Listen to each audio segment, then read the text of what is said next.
Hello दोस्तों, स्वागत है मनोज केम के यूट्यूब चैनल पर। दोस्तों, आज हम लेके आए हैं आपके लिए बीएससी सेकंड सेमेस्टर का केमिस्ट्री का सिलेबस। जैसे कि आपने बीएससी फर्स्ट सेमेस्टर में 8 यूनिट्स के बारे में पढ़ा है। आपके बीएससी के फर्स्ट सेमेस्टर में 8 यूनिट थी, वैसे ही आपके बीएससी सेकंड सेमेस्टर में 8 यूनिट हैं।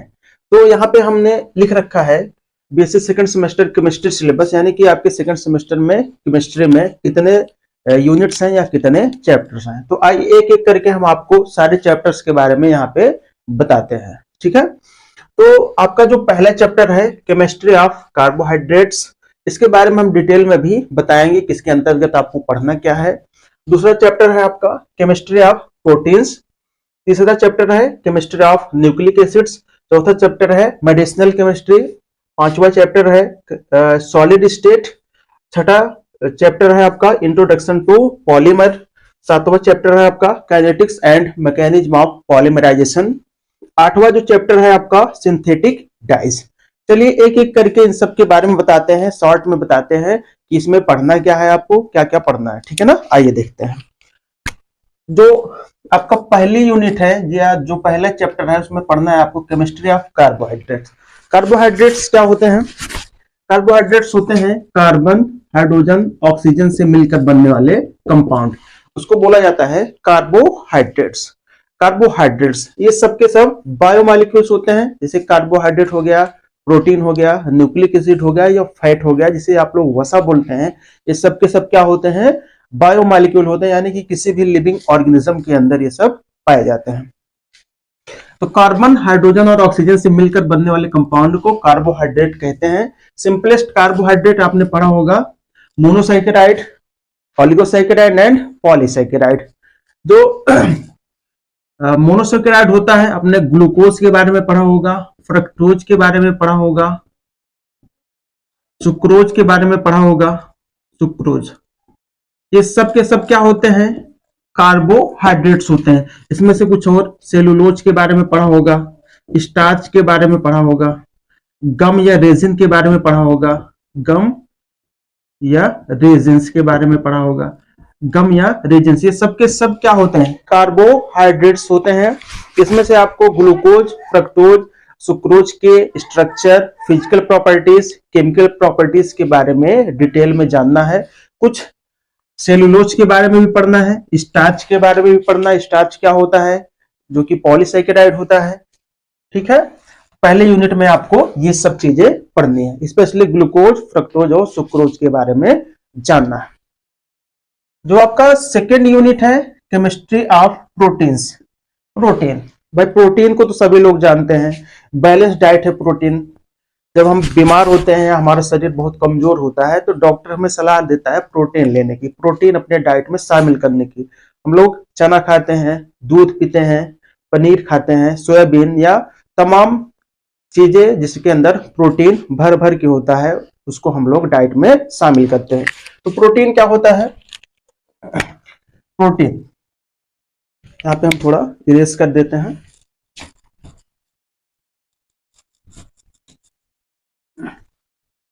प्रोटीन्स, प्रोटीन जिससे मिलकर बनता है उसको बोला जाता है एमिनो एसिड्स। एमिनो एसिड से मिलकर प्रोटीन बनता है। एमिनो एसिड को बोला जाएगा मोनोमर। मोनोमर, ऐसे बहुत से मोनोमर जब आपस में जुड़ जाएंगे तो बन जाएगा पॉलीमर। पॉलीमर, और पॉलीमर को ही क्या बोला जाता है? प्रोटीन।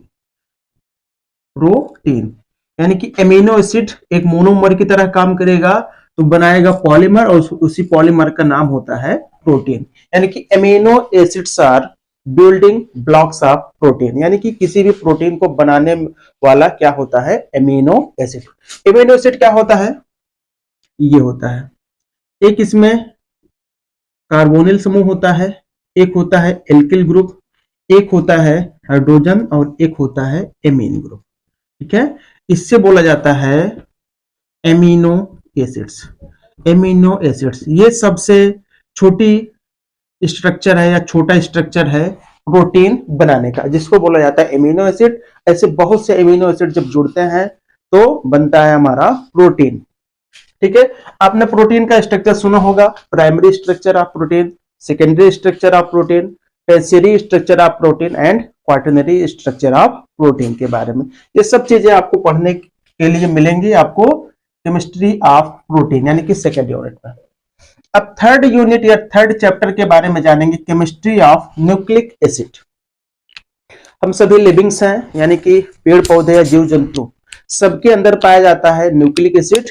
न्यूक्लिक एसिड को कॉमनली डीएनए या आरएनए, डीएनए और आरएनए को आप लोग जानते होंगे, deoxy ribose nucleic acid and oxy ribose nucleic acid, ठीक है ना। डीएनए और आरएनए जो कि क्या होते हैं, न्यूक्लिक एसिड होते हैं जो सभी लिविंग्स के अंदर पाए जाते हैं, ठीक है।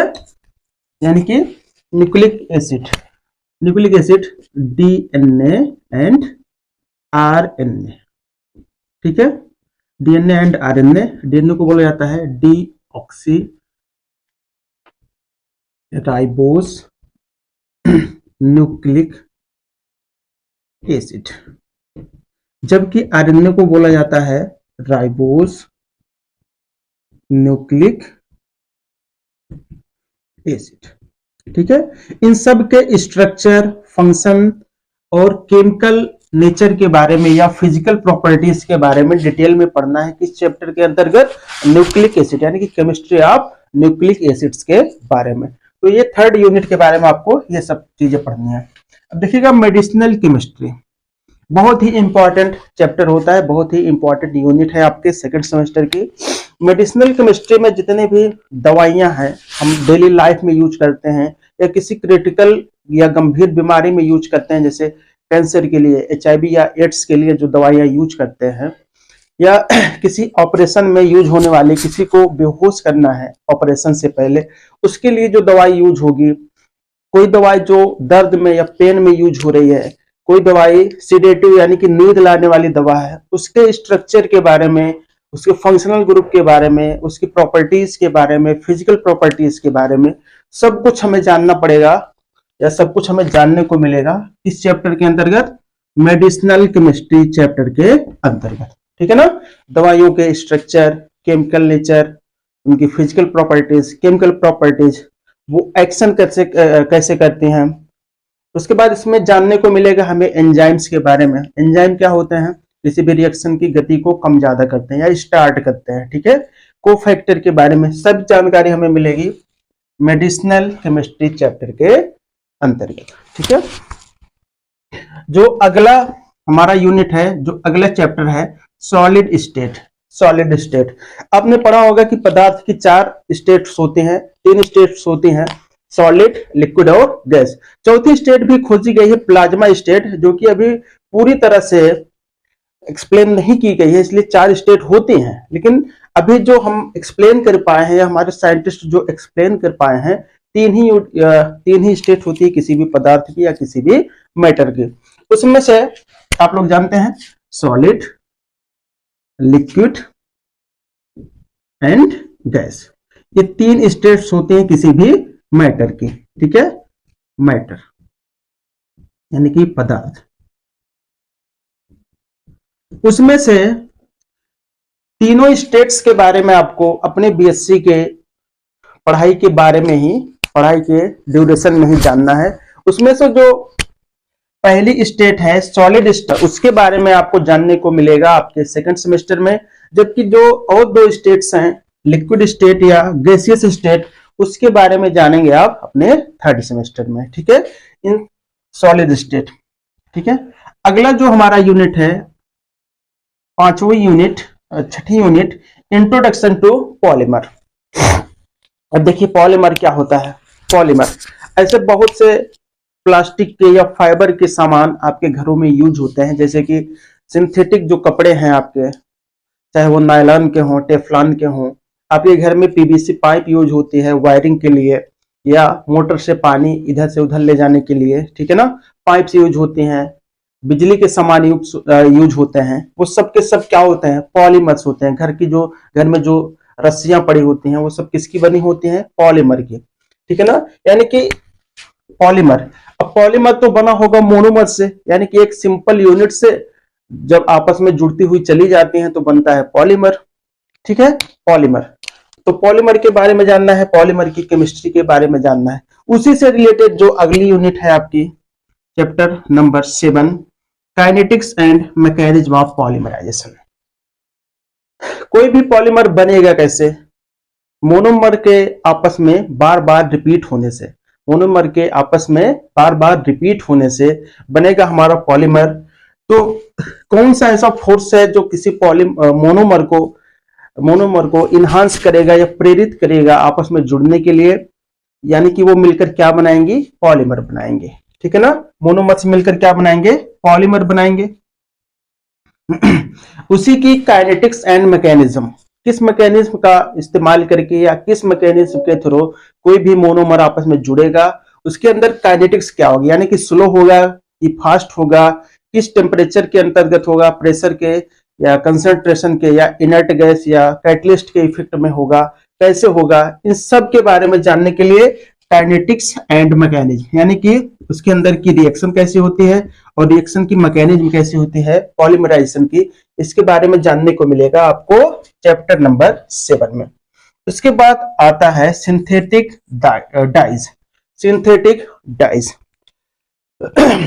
आपके घर में जो भी प्लास्टिक का सामान यूज होता है या बाजार से जो भी आप चीज खरीद के लाते हो, प्लास्टिक का हुआ, फाइबर का हुआ, कपड़े हुए, वो सब रंग बिरंगे क्यों होते हैं? रंग बिरंगे होते हैं क्योंकि उसके अंदर सिंथेटिक डाइज, या आप रंजक बोल सकते हैं या सिंपल क्या बोल सकते हैं, कलर। कलर कलर कोई भी कपड़ा लीजिए, आप कलर देख के पसंद करते हैं, है ना? कलर देख के पसंद करेंगे। आपके यहाँ जो पाइप्स आते हैं उनका भी कुछ कलर होता है, चाहे ब्लू हो, चाहे व्हाइट हो, चाहे पिंक हो, रेड हो, एनीथिंग, किसी भी कलर का हो सकता है। ठीक है, कपड़े देखिए बहुत कलर के होते हैं, multiple colours of classes available in market. तो कपड़ों का कलर कैसे आता है? Synthetic dies. Man made colour जो होते हैं उसको क्या बोला जाता है? सिंथेटिक कलर, है ना? आपके घर में यूज होती है इंडिगो। इंडिगो क्या होती है? इंडिगो का मतलब नील। नील, ठीक है, कपड़ों में यूज की जाती है। आपके पापा के बनियान में यूज होती है इंडिगो, नील। मम्मी धोने के बाद लगाते होंगे नील ना, तो इसको बोला जाता है इंडिगो। तो वो भी क्या है? एक सिंथेटिक डाइज है। तो जितने भी मैन मेड कलर्स हैं उनके बारे में स्टडी करने के लिए आपको जो चैप्टर में जानना पड़ेगा, कौन सा चैप्टर में जानने को मिलेगा? चैप्टर नंबर 8, यानी कि सिंथेटिक डाइज में। तो ठीक है, ये मैंने आपको बीएससी सेकंड सेमेस्टर के केमिस्ट्री के सिलेबस के बारे में थोड़ा डिटेल में तो नहीं कह सकते, लेकिन आपके जानने भर का ये बता दिए कि आपको बीएससी सेकंड सेमेस्टर का केमिस्ट्री का सिलेबस कैसे पढ़ना है, केमिस्ट्री के सिलेबस में क्या क्या है। तो ठीक है, स्टार्ट करेंगे हम अगली वीडियो से इस चैप्टर के बारे में। ठीक है, केमिस्ट्री ऑफ प्रोटीन। तो अगर चैनल पर नए हैं तो चैनल को सब्सक्राइब कर लीजिए, बेल आइकन को प्रेस कर दीजिए। मिलते हैं नेक्स्ट वीडियो में। तो थैंक्स फॉर वॉचिंग।